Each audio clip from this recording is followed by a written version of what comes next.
आप देख रहे हैं खबरदार24.com। और ताली बजाएं और नारा लगाएं, प्रियंका गांधी जिंदाबाद, प्रियंका गांधी जिंदाबाद, प्रियंका गांधी जिंदाबाद। धन्यवाद। जय हिंद। अब आवाज दूंगा मैं आपकी और हमारी हर दिल अजीज नेता, जिनमें हम इंदिरा गांधी की झलक देखते हैं, आदरणीय प्रियंका गांधी जी से आग्रह करूंगा आप पधारें और उत्तर प्रदेश के अंदर प्रतिज्ञा का संचालन करें। प्रियंका गांधी, प्रियंका गांधी। आदरणीय भूपेश बघेल जी, श्री अजय लल्लू जी, श्रीमती आराधना मिश्रा जी, नसीमुद्दीन सिद्दीकी जी, श्री गजराज सिंह जी, श्री संजय कपूर जी, श्री इमरान प्रतापगढ़ी जी, श्री नरेश सैनी जी, श्री मसूद अख्तर जी, श्री फूल कुमार जी, श्री दीपक कुमार जी, प्रवीण अरुण जी, श्रीमती सुप्रिया अरुण जी, ओमवती देवी जी, श्रीमती इंदिरा भाटी जी, श्री जितेंद्र बघेल जी, श्री धीरज गुर्जर जी और श्री तौकीर आलम जी और यहाँ उपस्थित सभी नेतागण, पार्टी के कार्यकर्ता, पार्टी के पदाधिकारी, सभी सचिव, आप सबको मेरे ससुराल में बहुत बहुत स्वागत। और ससुराल वालों, आपसे माफी चाहती हूँ, बहुत दिनों बाद आई हूँ। माफ हूं कि नहीं? आपके शहर ने मेरे परिवार को संरक्षण दिया, उनको खड़ा किया। बंटवारे के बाद मेरे ससुर जी के पिता अपने परिवार को लेकर मुरादाबाद आए। यहीं से उन्होंने अपना कारोबार शुरू किया। यहाँ के हुनर, यहाँ के लोगों की मदद से, उनकी अपनी मेहनत से उन्होंने अपना जीवन बनाया, अपने बच्चों का भविष्य बनाया।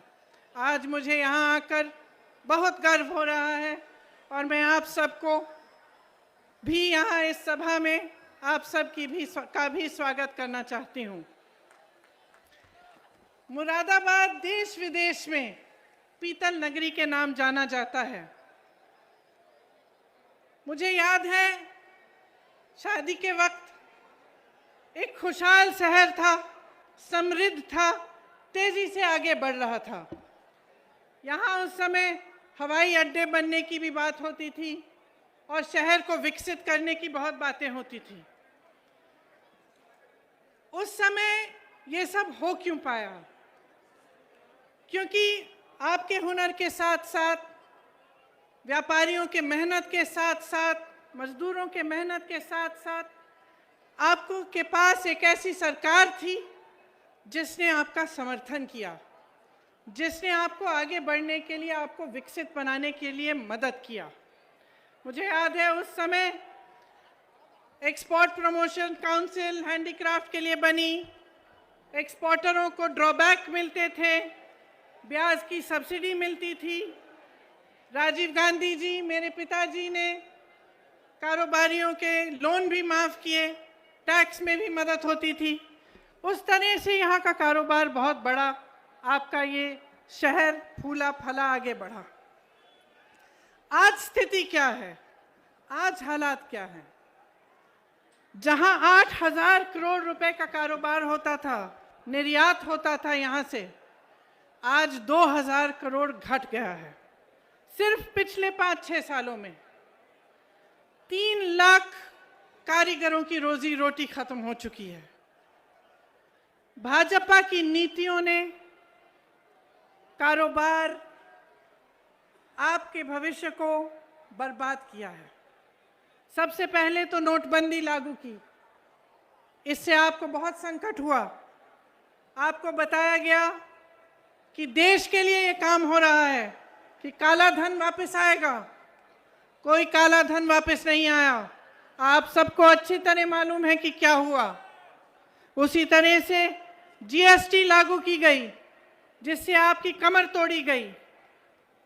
निर्यातकों का ड्रॉबैक खत्म किया गया, ब्याज पर सब्सिडी नहीं मिलती, कारीगरों को दिहाड़ी आधी हुई, कारोबारों में मंदी हुई, बिजली महंगी हुई, डीजल महंगा हुआ, कच्चा माल महंगा हुआ। उधर चीन तेजी से आगे बढ़ रहा था। जिस तरह से उन्होंने एक एक हुनर को लेके पूरे शहर में इंफ्रास्ट्रक्चर बनाया, उस तरह से हमें यहाँ पे भी बनाना चाहिए था। यहाँ पे सारी सुविधाएं उपलब्ध होनी चाहिए थी। यहाँ का इंफ्रास्ट्रक्चर मजबूत करना चाहिए था। यहाँ पे पूरी तरह से मदद करनी चाहिए थी ताकि आपका शहर भी विकसित हो पाए। ये सब नहीं हुआ। आपने पीतल नगरी बनाई, उद्योग नगरी बनाई, अपने हाथों से, अपने खून, अपने पसीने से बनाई। ये सरकार सिर्फ अंधेर नगरी बनाती है और अंधेर नगरी का चौपट राजा है।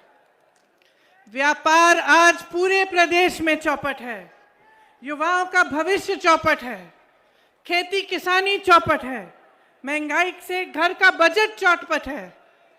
आपने देखा होगा 27 नवंबर को यूपी टेट की परीक्षा हुई। 22 लाख युवाओं ने मेहनत की, 2 सालों के लिए काम किया। क्या हुआ? पेपर आउट हो गया, परीक्षा रद्द की गई, भर्ती फिर से लटक गई। फिर से क्यों कह रही हूं? क्योंकि इस तरह से तमाम भर्तियां हैं। मैं ऐसे लोगों से बात कर चुकी हूं, ऐसे युवाओं से बात कर चुकी हूं जो 6 सालों से नियुक्तियों का इंतजार कर रहे हैं, जिन्होंने 4-5 परीक्षाएं दे दी हैं, लेकिन आज तक उनको रोजगार नहीं मिला। यहाँ पेपर आउट हुआ, नई बात नहीं थी। 12 परीक्षाओं में इस तरह से हुआ है। 10 लाख से अधिक सरकारी पद खाली पड़े हैं, लेकिन युवाओं को रोजगार नहीं मिल रहा।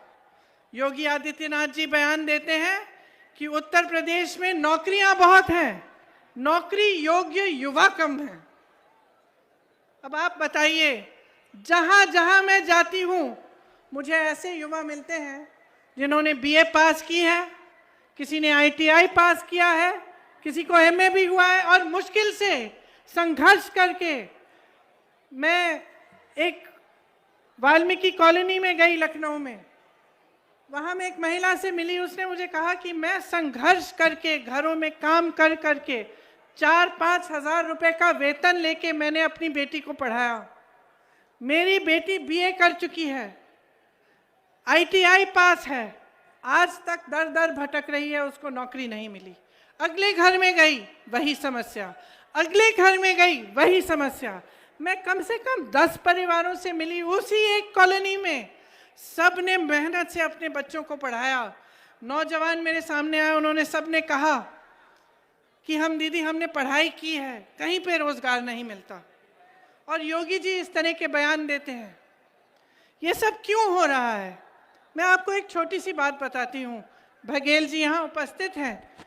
2 दिन पहले बघेल जी बता रहे थे कि उत्तर प्रदेश के कुछ व्यापारियों से, उद्योगपतियों से उनकी चर्चा चल रही थी।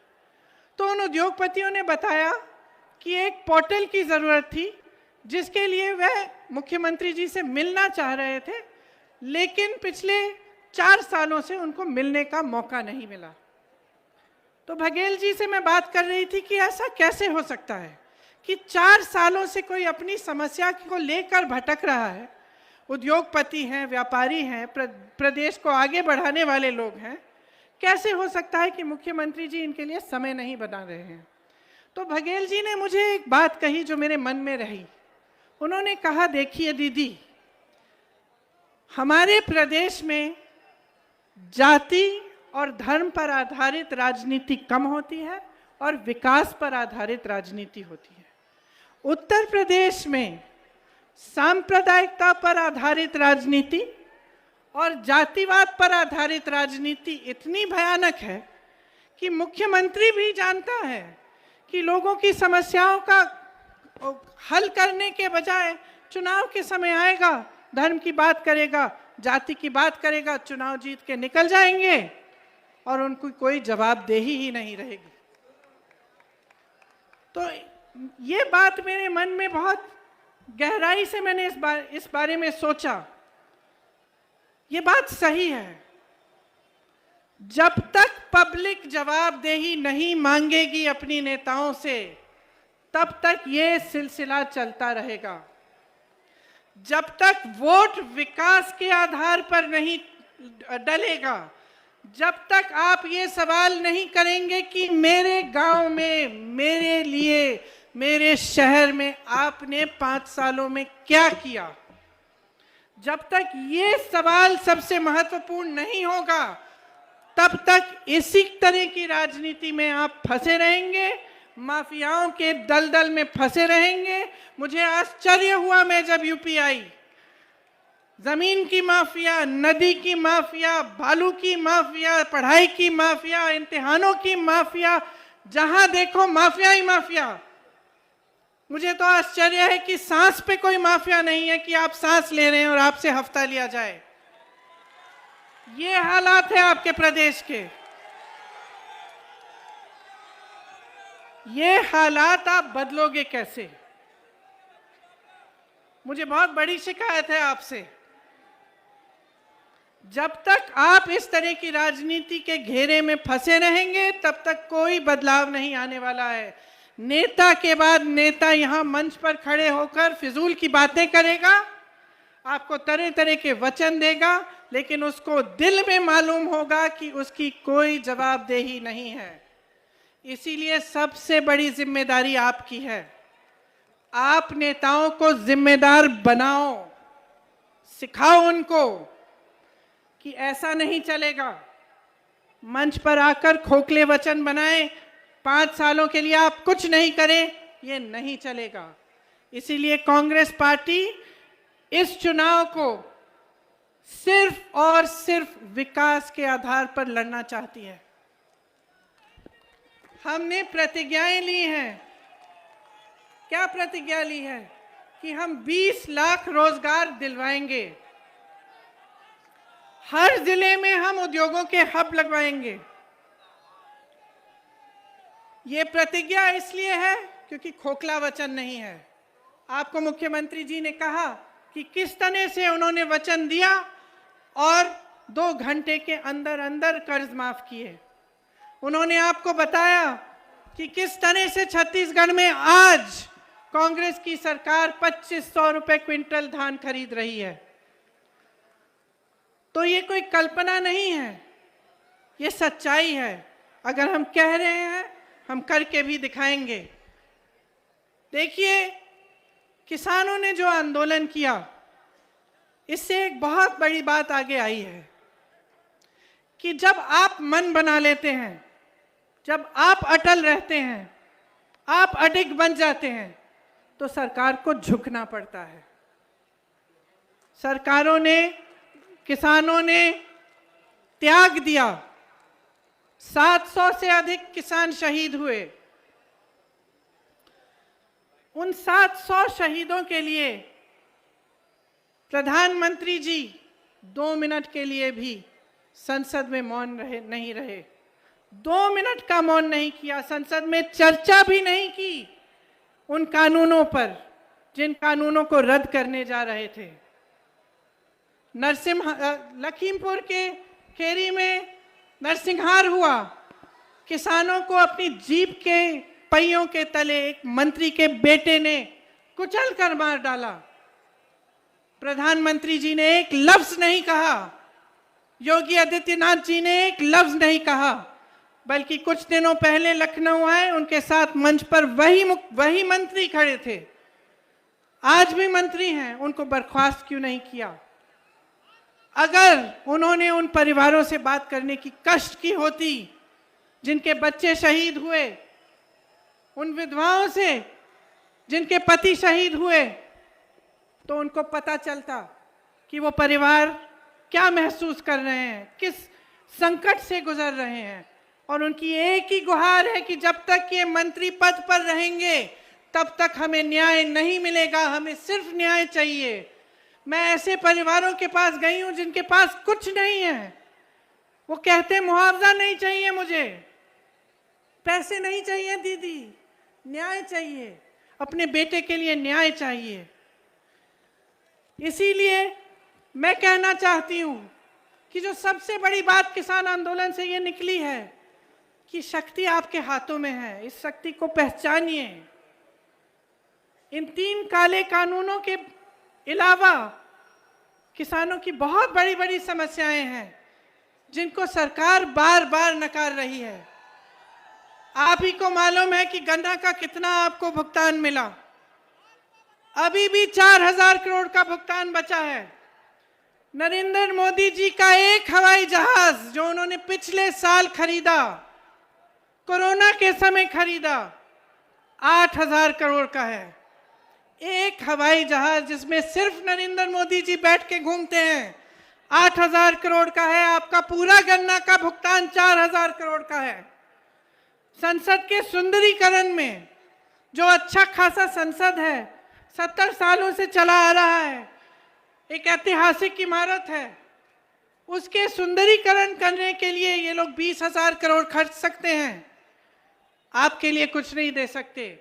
आपके कर्ज माफ करने की बात होती है तो चुप हो जाते हैं, कहते हैं कि पैसा नहीं है। आज खाद की लाइनों में किसान अपना दम तोड़ रहे हैं। मैं ललितपुर के 4 परिवारों से मिलने गई। 2 किसानों ने खाद की लाइन में खड़े होते हुए दम तोड़ा और 2 ऐसे किसान थे जो इतने समय के लिए खाद की लाइन में खड़े रहे और खाद खत्म हो गई, मायूस होकर घर आए, आत्महत्या कर ली। उनकी छोटी छोटी सी बच्चियों ने मेरे से बात की कि दीदी हम क्या करेंगे, डीजल का दाम आसमान छू रहा है, आपको एमएसपी के कम दाम में आपसे धान और गेहूं खरीदा जा रहा है। हमारी ये प्रतिज्ञा है कि छत्तीसगढ़ की तरह यहां पर भी 2500 रुपए में धान खरीदा जाएगा, यहां पर भी गेहूं 400 रुपए क्विंटल में खरीदा जाएगा। माफ करिए, गन्ना 2500 में गेहूं और धान और 400 में गन्ना। किसानों के लिए हमने तय किया है कि आपका पूरा कर्जा हम माफ कराएंगे।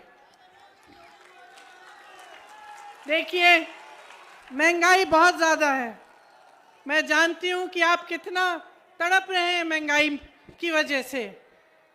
ये मेरी महिलाएं बैठी हैं, ये लोग सोचते हैं कि आपको एक गैस सिलेंडर पकड़ाकर आपके प्रति पूरी जिम्मेदारी खत्म हो गई। इनको दिखाइए कि जब तक आपको पैरों पे खड़ा करेंगे नहीं, जब तक आपको सशक्त नहीं बनाएंगे, आपको मजबूत नहीं बनाएंगे, तब तक आपका वोट उनको नहीं मिलेगा। मैं आप सबसे कहना चाहती हूँ, महिलाओं को आगे बढ़ाओ। ये महंगाई की मार किसानों पर है, गरीबों पर है, दलितों पर है, लेकिन सब वर्गों में इनका बोझ आप उठाती हैं। मैं जानती हूँ कि आप कितना संघर्ष कर रही हैं। बिजली कितनी महंगी हो गई है, आटा, मोबाइल का डेटा, जीवन बीमा, सरसों का तेल, पेट्रोल, डीजल, हद से ज्यादा महंगाई है। आपको बड़े बड़े बिल मिलते हैं, मैंने देखी है ये बिल। महिलाएं मुझे कहती हैं कि हमने तो बिजली ऑन ही नहीं की, हमने चला, यहाँ बिजली आई ही नहीं, फिर भी हमें इतनी बड़ी बिल मिल रही है। आप सब यहाँ पर, ये एक ऐसा शहर है जहाँ उद्योग है। आप सब जानते हैं कि बिजली का कमर्शियल रेट कितना है और इसकी वजह से कितना नुकसान हो रहा है। आपको कहा गया था मुरादाबाद को स्मार्ट सिटी बनाया जाएगा, क्या बना? केवल एक ही चीज स्मार्ट है, स्मार्ट मीटर और स्मार्ट लूट। और मैं बहनों को कहना चाहती हूं कि आपको सशक्त करना चाहते हैं हम, मैं आपके साथ खड़ी हूं, मैं आपको आगे बढ़ाना चाहती हूं। 40%, मैं कह रही हूं कि 40% टिकट महिलाओं को मिलने चाहिए। क्यों कह रही हूं?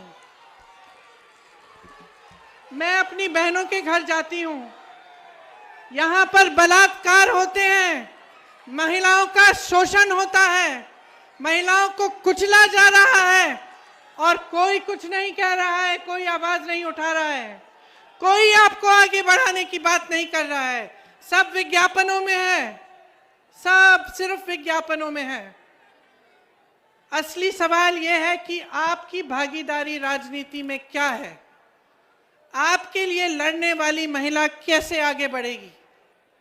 तो 40% आप जब टिकट लेंगे कांग्रेस से, ठीक है, हो सकता है पहली बार थोड़ी आप में से कुछ हो जो जीते, हो सकता है कि कुछ ना जीते, कोई बात नहीं, सशक्त बनेंगी, अगली बार जीतेंगी, अगली बार फिर से मौका मिलेगा और ज्यादा मौका मिलेगा।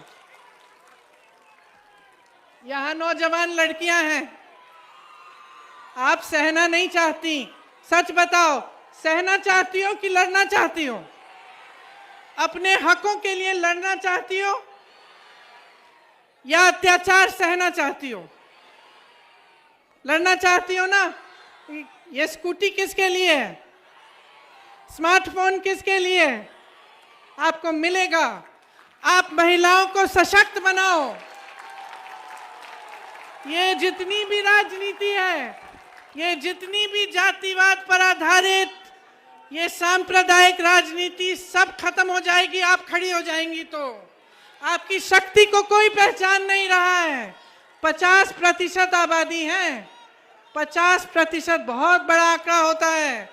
सशक्त बनो, अपने हक के लिए खुद लड़ो, कोई नहीं आएगा तुम्हारे लिए लड़ने के लिए, तुम खुद लड़ोगी और मैं तुम्हारे साथ खड़ी हूं। जोर से बोलो, लड़की हूं, लड़की हूं, शाबाश, लड़की हूं, शाबाश। देखिए, किसानों के लिए हमने तय किया है कि हम कर्जा माफ करेंगे और सबके लिए तय किया है कि बिजली बिल हाफ होगी। कोरोना काल का बकाया खास तौर से जो छोटे दुकानदार, छोटे व्यापारियों ने दिया, वो साफ किया जाएगा। कोरोना में आपने बहुत संकट झेला, सरकार आपके प्रति आक्रामक बन गई, आपने ऑक्सीजन मांगा तो सरकार आपके पीछे पड़ गई, आपकी मदद नहीं हुई। आपको ये दौर अच्छी तरह से याद होगा। उद्योग, एक्सपोर्ट, ठेले कुमचे वाले, सबका व्यापार कम हुआ, काफी लोगों का व्यापार बंद भी हुआ। उन्हें हम फिर से मदद करना चाहते हैं कि दोबारा अपने पैरों पे खड़े हों। इसीलिए सबसे गरीब परिवार, जिन्होंने सबसे ज्यादा संकट, जिनको सबसे ज्यादा संकट पहुंचा कोरोना से, उनको हम 25,000 रुपए देना चाहते हैं।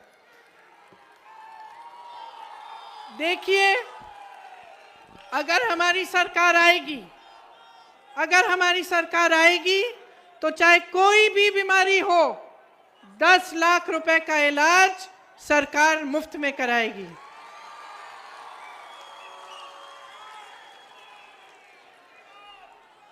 वृद्धा और विधवा पेंशन 1,000 रुपए देंगे और जितनी भी नई सरकारी नौकरियां हैं उसमें पहले से जो आरक्षण है उनके तहत ही 40% आरक्षण महिलाओं को मिलेगा।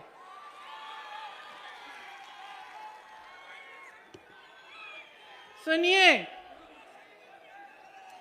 लोकतंत्र में जनता जिंदाबाद है।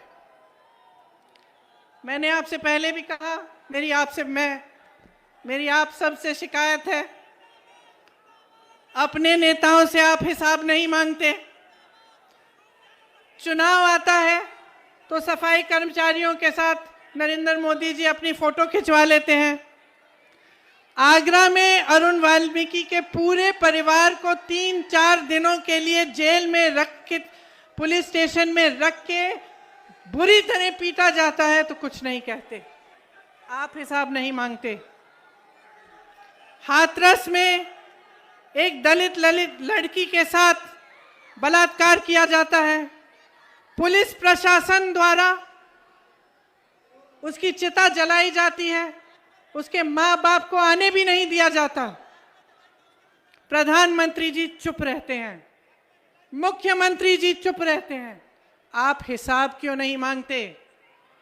किसानों का रोज रोज अपमान किया, तरह तरह की चीजें कही, देशद्रोही, आंदोलन जीवी, भगवान जाने क्या क्या कहा।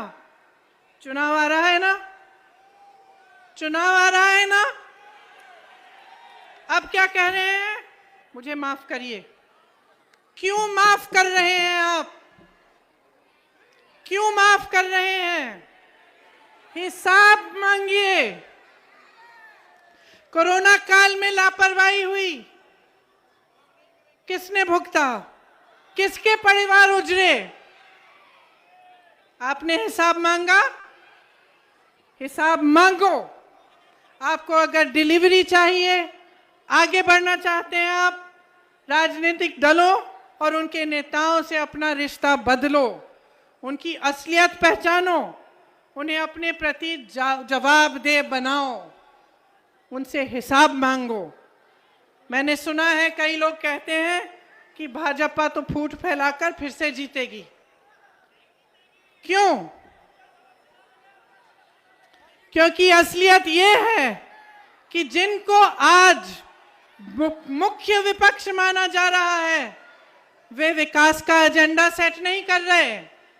वे भी इसी तरह की राजनीति करना चाहते हैं। सपा और बसपा ने भी जाति और धर्म की ही राजनीति को आगे बढ़ाया है। सपा सरकार में जातिवाद और गुंडाई, और बसपा में आपने लूट देखा है।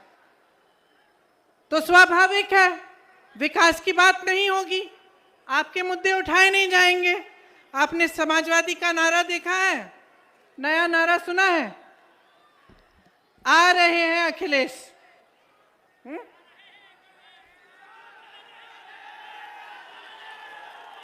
मैं पूछना चाहती हूं, सीए और एनआरसी के कानून बने,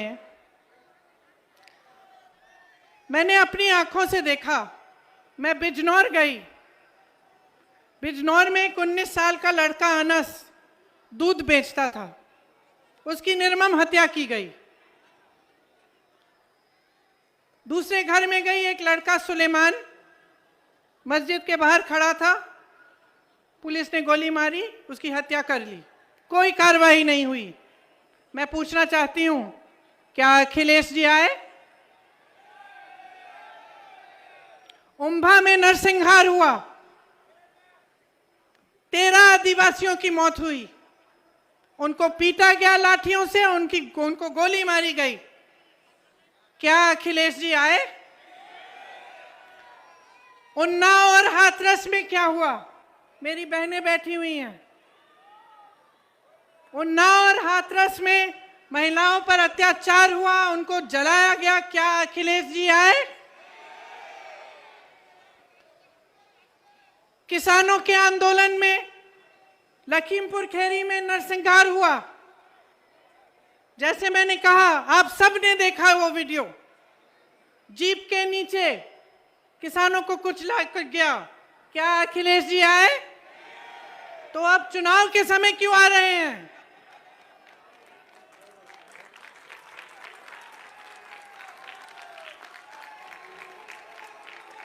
चुनाव के समय उनकी पार्टी और वो अचानक जीवित क्यों हो रहे हैं? पिछले 5 सालों से कहां थे जब कांग्रेस सड़कों पर लड़ रही थी, जब कांग्रेस के 18,500 से ज्यादा कार्यकर्ता जेल में बैठे थे, जब हमारे अध्यक्ष 28 दिन के लिए कोरोना के समय जेल में थे, तब समाजवादी के नेता कहां थे? तब समाजवादी के कार्यकर्ता कहां थे? तब अखिलेश जी कहां थे? उस समय अखिलेश जी क्यों नहीं आए? मैं पूछना चाहती हूं, जब दलितों पर अत्याचार हुआ, हाथरस में हुआ, आगरा में हुआ, अभी हाल में फाफामऊ इलाहाबाद में मैं गई थी, दलित परिवार पर अत्याचार हुआ, उनको चारों को, माँ, बाप, बेटा, 10 साल का बेटा जिसको ठीक से सुनाई भी नहीं देता था, और 15 साल की लड़की का बलात्कार करके उन सब की हत्या की गई। मैं पूछना चाहती हूं, बसपा के नेता कहां थे? उन्होंने आवाज क्यों नहीं उठाई? जब वे बयान देते हैं तो ऐसा क्यों लगता है कि भाजपा जैसा ही बयान दे रहे हैं? क्योंकि सब अंत में ये सोचते हैं कि आपकी समस्याएं, आपके दुख, आपका दर्द, आपकी पीड़ा, आपका संघर्ष से उनकी राजनीति से कोई मतलब नहीं है। सब सोचते हैं कि वे सांप्रदायिकता के आधार पर, जाति के आधार पर आपसे वोट मांगने आएंगे। आप देखेंगे कि आपके प्रतिनिधि हैं, आप सोचेंगे आपकी जाति के या आपके धर्म के, आपसे वोट मिल जाएगा और उनको कोई काम करने की जरूरत नहीं है। ये सोच आपको जबरदस्ती बदलवानी है। आपका संघर्ष है जिसने इस देश को बनाया है। किसानों की शहादत ने इस देश को बनाया है। हमें आजादी किसानों ने दिलवाई, आपके पूर्वजों ने दिलवाई। जितने भी बड़े नेता आजादी के समय आंदोलन में थे, सब आप ही में से आए। ये लोकतंत्र है, इसमें आपसे मजबूत कोई नहीं है। और मैं आपसे बताना चाहती हूं कि कोई ऐसा जंग नहीं है जो बगैर लड़े जीता जाता है। तो ये सब जो कह रहे हैं कि जीतने वाले हैं, जब लड़ ही नहीं रहे हैं तो जीतेंगे कैसे? ये सब सिर्फ सोच रहे हैं कि अपना टाइम आएगा, हम राज करेंगे, हम लूटेंगे, 5 साल बाद आकर हम फिजूल के मुद्दे उठाएंगे और हम फिर से राज करेंगे। इस सोच को बदलिए। टाइम आपका है, समझदार आप हो, विवेक आप में है। इस देश को बदलना है, अपने प्रदेश को इस खाई में से निकालना है, तो आपको मजबूत बनना पड़ेगा और आपको बहुत समझदारी से अपना वोट देना पड़ेगा। तो आज मैं यहां इसलिए आई हूं कि मैं आपसे कहना चाहती हूं, मैं आपको मौका देना चाहती हूं राजनीति को बदलने का। मैं अपनी बहनों को मौका देना चाहती हूं और आप सबको कि राजनीति को विकास पर आधारित बनाओ, अपने नेताओं को जिम्मेदार बनाओ। ये देश आपका है, किसी की जागीर नहीं है। कोई कितना भी बड़ा नेता हो, उसकी जागीर नहीं है। ये देश आपका है। अपने घर को संभालो, अपने परिवार को संभालो, अपने देश को संभालो, उसको सुरक्षित रखो, उसको मजबूत करने के लिए सही निर्णय लो। सही निर्णय यही है कि विकास होना चाहिए, चुनाव के समय विकास की बात होनी चाहिए। मैं आप सबको बहुत धन्यवाद देना चाहती हूँ। बारिश हो रही है और कष्ट नहीं दूंगी। आप सबको बहुत बहुत धन्यवाद देती हूँ कि आपने मेरा इंतजार किया, और अगली बार अपने पति को भी यहाँ लेकर आऊंगी, अपने ससुराल, आप सबसे मिलवाऊंगी। आपको बहुत बहुत धन्यवाद। जय हिंद।